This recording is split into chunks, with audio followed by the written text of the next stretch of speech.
And when they went into the tomb, John saw something that utterly intrigued him. It was a Jewish tomb, and the body would have been wrapped in grave cloths and heavy spices put on them. And he saw, it says, the grave clothes rolled up and the head cloth by itself. And then it says this, he saw and believed. And he left the tomb. There was nothing more to be seen, because what he had seen convinced him of the resurrection. What was it? In this video, you'll hear John Lennox explain the evidence for the resurrection more clearly and powerfully than anyone else. With brilliant logic, historical insight, and deep faith, Lennox breaks down why the resurrection is not just a belief, but a reality supported by compelling evidence. Get ready to see this topic in a whole new way. I spent my life from boyhood convinced that this is the message that needs to be unpacked and explained to the world. But I've noticed that people's reaction to explanations of that fact over time has changed. Now, I do believe there is considerable evidence that establishes the credibility and believability of the resurrection of Jesus. Time is not going to permit a lot of delving into that tonight, but that's why I'm going to do a bit of shameless advertising.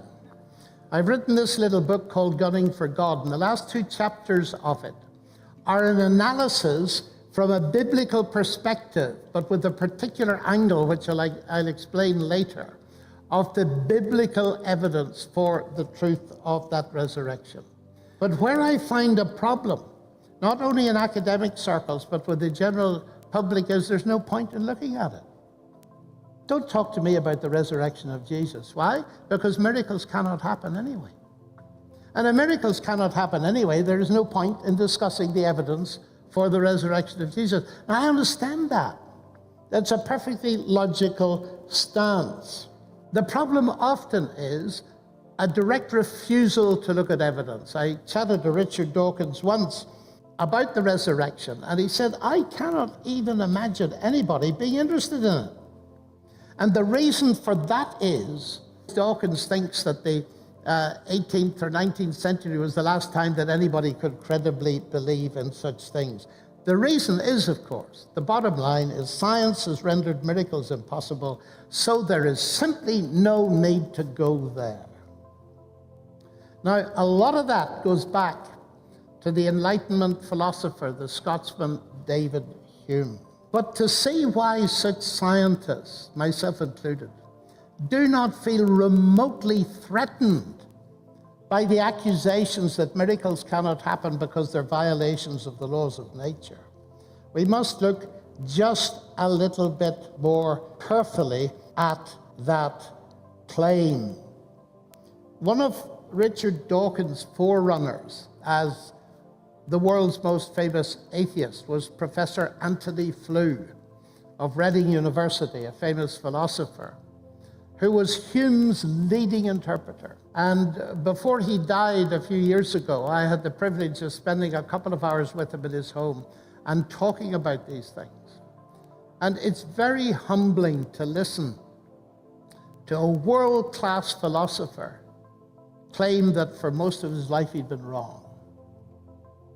He said to me directly, he said, I was wrong about Hume, and all my books would have to be rewritten, but I will never get round to that. It's very humbling when you hear someone of that class do that.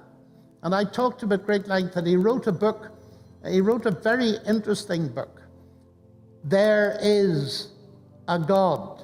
And it's in 2 halves. He writes the first half as to how he came to believe in God, very interestingly, through his understanding of the nature of the complexity of DNA. It's a linguistic complexity. And he could see, like most people can see when they think about it, that the moment you see language, up on the screen there, you know that whatever physical, chemical, natural processes are involved in putting that up on the wall, there's a mind involved in it.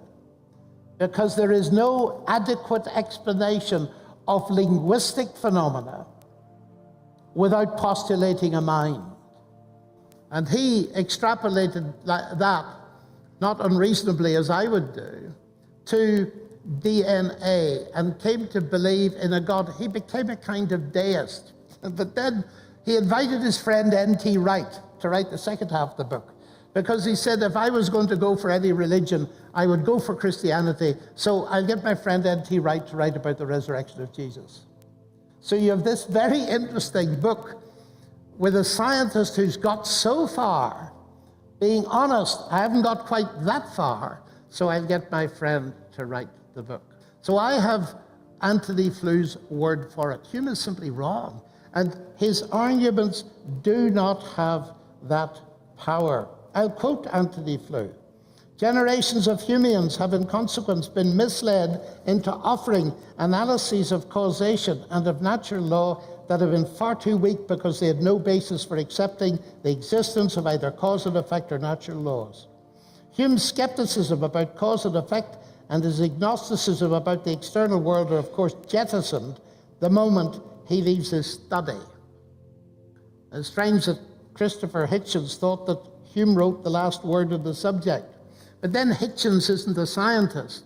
And I said publicly, and you can see it in the debate, I said Hume was wrong about this.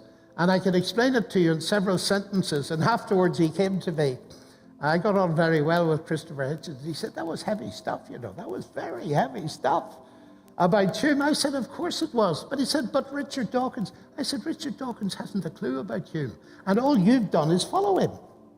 He says, I suppose I have. He was pretty honest about some things when you got close to him. But not everybody who regards miracles as violations of the laws of nature would argue like Hume. Because many of my colleagues resent, and it really is a resentment, any idea that some God could arbitrarily intervene and alter, suspend, reverse, or otherwise violate the laws of nature, because that would seem to contradict the immutability of the law. Stephen Hawking goes along with this notion. And to support it, they come up with a number of arguments. The first is which is this. Belief in miracles in general, and in the New Testament miracles in particular, arose in a primitive pre-scientific culture where people were ignorant of the laws of nature and so readily accepted miracle stories. Now, this is Hume again, in a different part of his book. That's exactly what he says.